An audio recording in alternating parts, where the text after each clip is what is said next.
अब उनका फोकस ना सिर्फ पिरामिड के ऊपरी 2 लेवल पे है। 2020 में जो लड़कियां 16 लड़कों के प्रोफाइल देखती थी, वो अब 2026 में 25-25 लड़कों के प्रोफाइल देख रही हैं। पहले सेटलमेंट का मतलब था कि बस नौकरी भाई मिल गई और थोड़े मोड़े काम अच्छे चल गए और क्या ही चाहिए।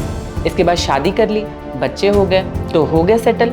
कि साइकोलॉजी में इस डर का नाम भी है, गेमोफोबिया। लेकिन जब इतने बड़े बड़े सेलिब्रिटीज और इतनी खूबसूरत खूबसूरत लड़कियों की शादियां नहीं संभली तो अपना क्या होगा। आप सिंगल हैं? अगर हैं तो मैं एक लाइन बोलने वाली हूं जिससे ना आपको 2 चीजें एक साथ फील होंगी, खुशी और घबराहट। बोल दूं? शादी कब कर रहे हैं आप? लेकिन एक मिनट, खुशी क्यों फील होती है ये तो समझ में आता है, लेकिन ये जो घबराहट है वो क्यों फील होती है? शादी तो बहुत पुराना, सदियों पुराना कॉन्सेप्ट है ना। ऐसा तो है नहीं कि भाई अभी वो नई नई चीज़ मार्केट में आई है एआई की तरह, जो समझ में नहीं आ रहा है, अडॉप्ट करने में तकलीफ हो रही है। तो ये जो फीलिंग है ना इस कमिटमेंट से दूर भागने वाली, वो अचानक से क्यों तेज होने लगी है? क्या बदल गया है ऐसा? इसका जवाब मिलेगा आज से 72 साल पहले, 1954 में जाकर। लेकिन इतनी दूर जाने से पहले आज की रियलिटी भी देख लेते हैं। दुनिया भर के डेवलप कंट्रीज में लोग लगभग औसतन 30 साल की उम्र में ही शादी कर रहे हैं। ये तो बहुत ही समझ लीजिए ज़्यादा है, लेकिन अपने यहाँ भी हाल लगभग यही होने की ओर है। नेशनल एवरेज अपना भी अभी भी 22-23 साल ही है, और वो भी इसलिए क्योंकि आपको पता ही है कि गांव में ना जनरली जल्दी शादी करवा दी जाती है। बाल विवाह अपने यहाँ का किसी से छुपा तो है नहीं, लेकिन थोड़ा शहरों में देखेंगे ना तो पिक्चर थोड़ा आपको बदलता हुआ नजर आएगा। 2011 से लेकर 2020 के बीच में दिल्ली में लड़कियों की शादी करने की उम्र 21.7 से बढ़कर 24.4 हो गई है। 10 साल में इतना जंप अच्छा खासा जंप माना जाएगा। खैर, वापस चलते हैं 72 साल पहले। अब्राहम मैस्लो ने 1954 में अपनी किताब मोटिवेशन एंड पर्सनालिटी में ये समझाना चाहा है कि इंसान की ज़रूरतें कैसे बदलती हैं। वो कैसे डिसाइड करता है कि उसे कब क्या लगता है कि क्या ज़रूरी है, कितना ज़रूरी है। उन्होंने ये सिद्धांत दिया कि इंसान की ज़रूरतों की एक हायरार्की होती है, यानी हमारी ज़रूरतें एक पिरामिड की तरह होती हैं जिसके 5 लेवल हैं। पहला और सबसे नीचे का लेवल है साइकोलॉजिकल नीड्स, यानी भूख, प्यास, नींद, छत, ये सब सारी बुनियादी ज़रूरतें। इसके बिना लाइफ बहुत मुश्किल है, तो ये तो सबसे पहले चाहिए होती है। दूसरा लेवल सिक्योरिटी और सेफ्टी नीड्स है, जैसे फाइनेंशियल सिक्योरिटी, हेल्थ और वेलनेस, सब कुछ सही रहे यही इच्छा रहती है। तीसरा लेवल है लव एंड बिलोंगिंगनेस, यानी प्यार और अपनेपन की ज़रूरत। इसमें दोस्ती, प्यार का रिश्ता, किसी कम्युनिटी से जुड़ने की चाह, ये सारा कुछ आ जाता है। यहीं इसी लेवल पर खेल हुआ है आज।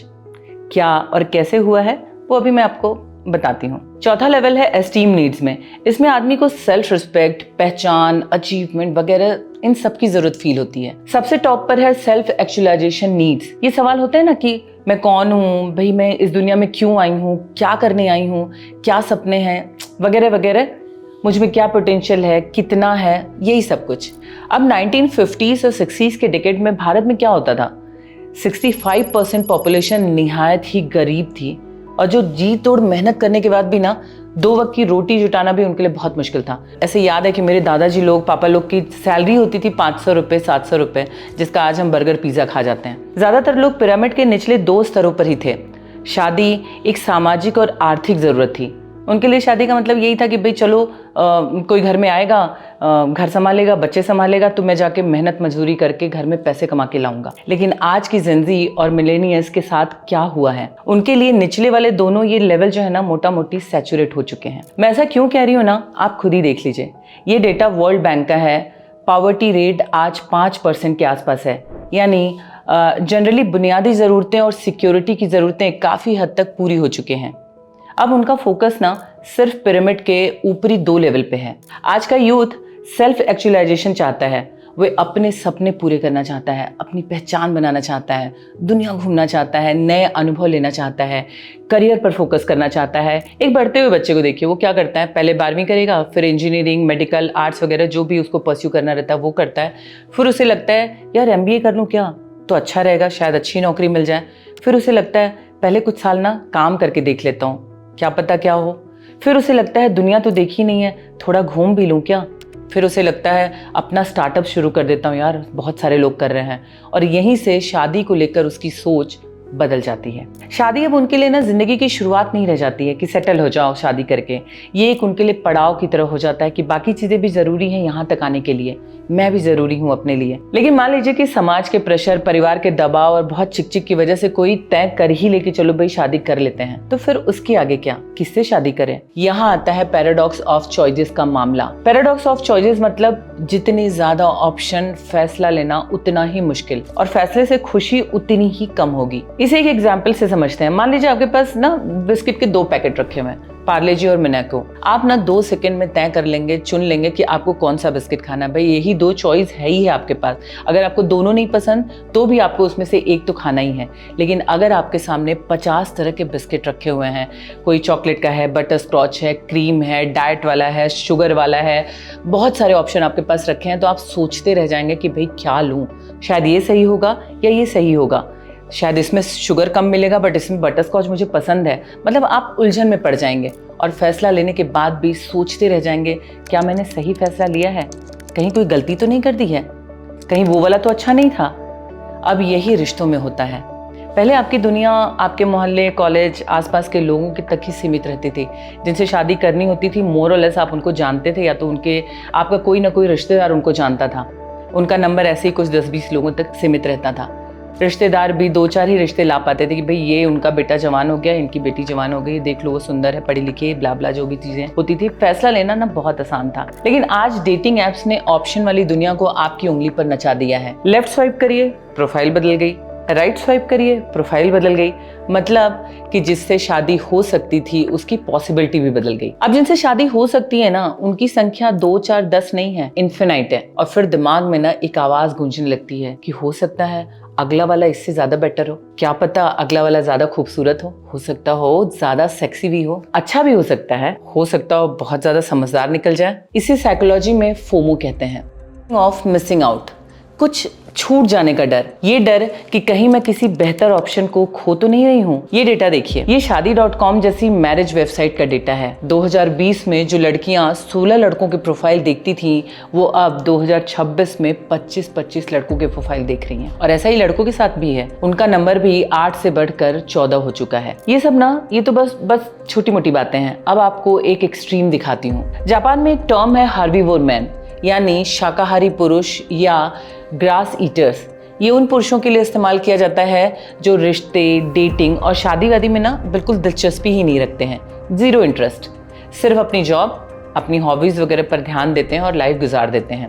इनका नंबर 60% तक बताया गया है, मतलब आधे से ज्यादा लोग। जापान क्या, यूनाइटेड नेशंस की भी माने तो दुनिया के हर बड़े देश में शादी की उम्र बढ़ती ही चली जा रही है। आपने भी कभी ना कभी जरूर सुना होगा कि शादी करके सेटल हो जाओ, लेकिन ये जो सो कॉल्ड सेटल होने के पीछे पैसे का जो गेम है ना, उसका रोल सबसे बड़ा है। वही है अगला रीजन। पहले सेटलमेंट का मतलब था कि बस नौकरी भाई मिल गई और थोड़े मोड़े काम अच्छे चल गए और क्या ही चाहिए, इसके बाद शादी कर ली, बच्चे हो गए तो हो गए सेटल। लेकिन आज इसकी डेफिनेशन बिल्कुल उलट चुकी है। आज सेटलमेंट के एक्चुअल मतलब पर बहुत सारा प्रेशर है। अपना घर, अपनी savings, investments, mutual fund, share, FD, emergency fund, health insurance, term insurance, retirement की प्लानिंग, गाड़ी, बाप रे बाप बहुत कुछ है। एक इतना आसान सा एक सवाल नहीं है कि शादी।